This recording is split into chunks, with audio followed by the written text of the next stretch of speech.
Hi guys, good morning.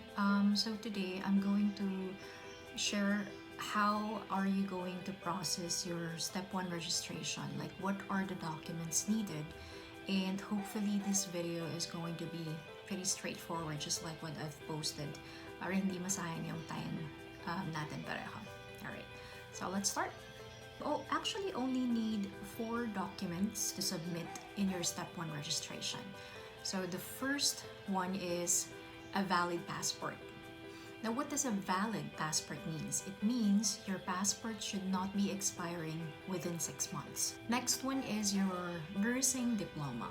So you have to have a proof that you graduated Bachelor of Science in Nursing. And this diploma will come from your college or university where you graduated from.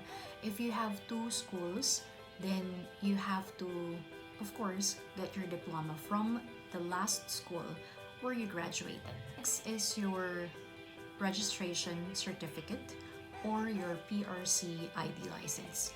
Registration certificate, ito yung tinatawag nating lupon in Tagalog, which you can get from your PRC or from the PRC.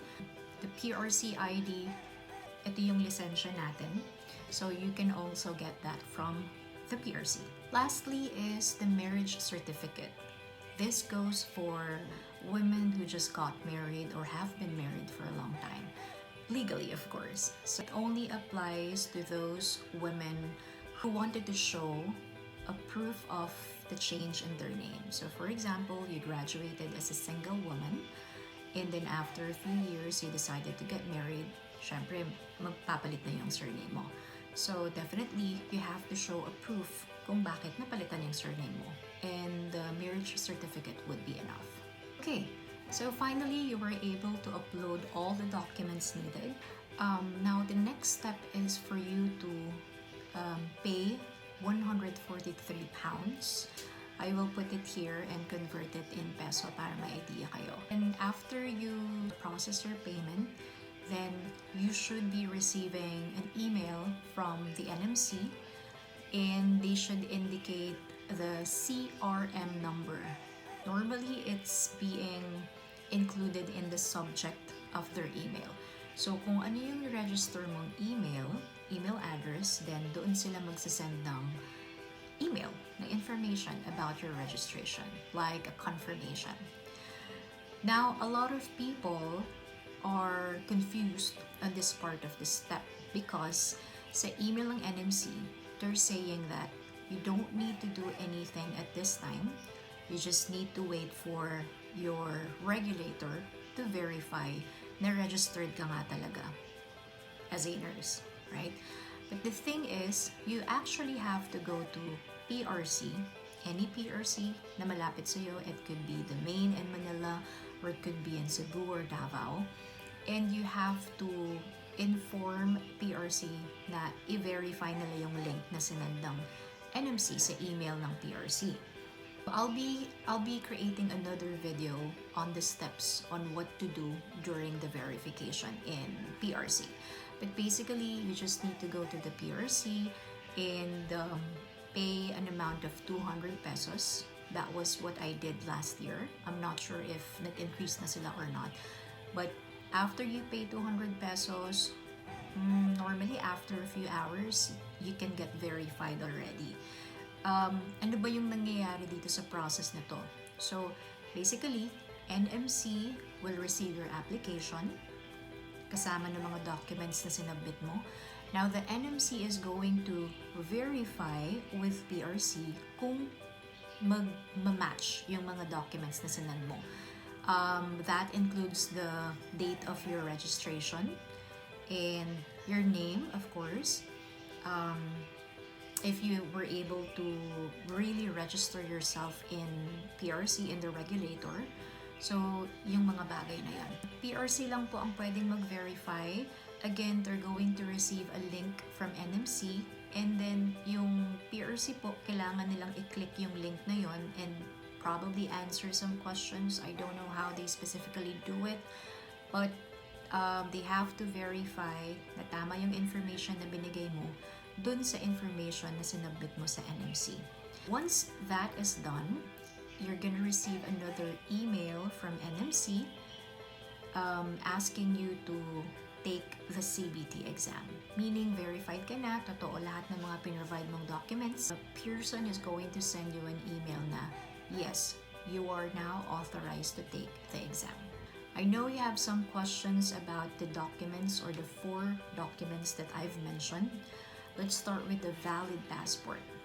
If your passport is expiring in 6 months, then we can say na it's no longer valid. So I would suggest that you renew it, and then pagka-release ng new passport mo, that's the time that you can register yourself in NMC.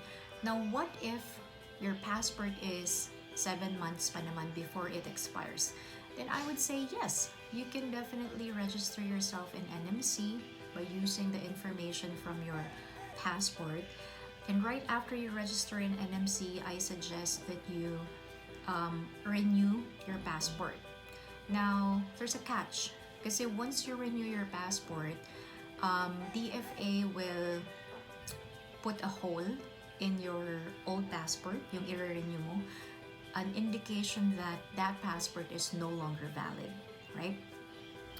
Kailangan mo ng passport to take the exam for CBT, because that's the next step after the step 1. I sent an email before in Pearson, and they actually told me that it's possible to use the old passport kahit may hole na siya, as long as you get a letter from the embassy where you will renew your passport. So a certificate stating that your passport is currently being renewed.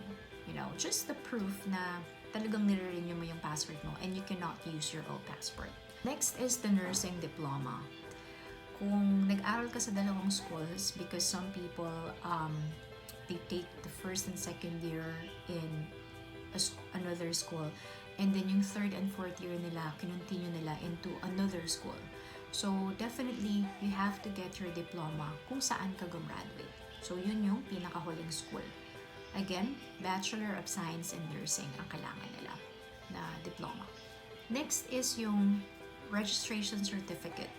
Okay. Some people, hindi pa nila nakukuha yung certificate of registration nila from PRC because probably they just passed the board exam, at ang na-release lang sa kanila ay yung PRC ID nila.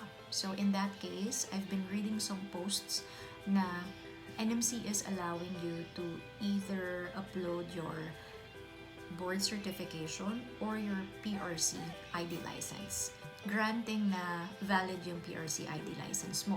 So what's a valid PRC ID license? Dapat hindi siya expired. That's all. That's the meaning of it.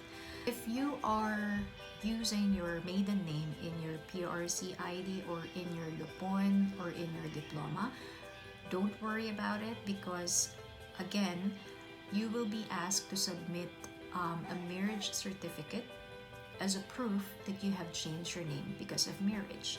So again, this only goes to married women na nag-aral or nakagraduate na single pa yung name nila and then they changed their name because of marriage. Another question I always get, what if they are also registered in other countries? For example, Saudi Arabia or Dubai. I think it's your choice if you want to declare that, but I don't think it's really important. I myself worked in Saudi Arabia and I am a registered nurse in there. Pero hindi ko na dineclare yan sa NMC registration ko. Why? Because Saudi, it takes time for them to verify the link that's being sent by NMC. So if you don't want any delay in your registration, then I suggest i-upload mo na lang yung registration mo in the Philippines as a nurse and huwag mo nang i-declare yung registration mo sa other countries. Kasi nga, mahirap mag-verify sila. Other thing is, if you're no longer there, it would be very difficult to contact them, right? Because of the time difference as well. So, huwag nang i-declare para no hassle. Another question is, first, do I need to go to the DFA and have my documents authenticated? No need. That's the good thing in NMC registration. You just need to scan your documents.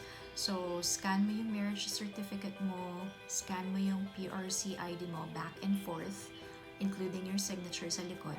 Scan mo yung birth certification mo and yung diploma mo.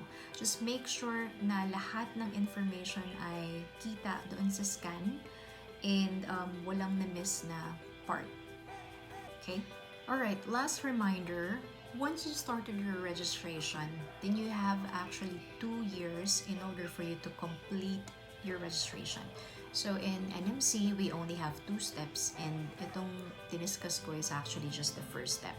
From the time you registered yourself and was verified by your regulator, then doon na magsisimulang tumakbo yung time mo. So you have 2 years to take your CBT exam, to register yourself on the second step, and that's it. There. Hopefully, I was able to discuss everything in step 1. If you have any questions, please do put them down in the comments, and I'm going to try to answer them one by one. Hopefully, nakatulong po. Thank you. Bye-bye.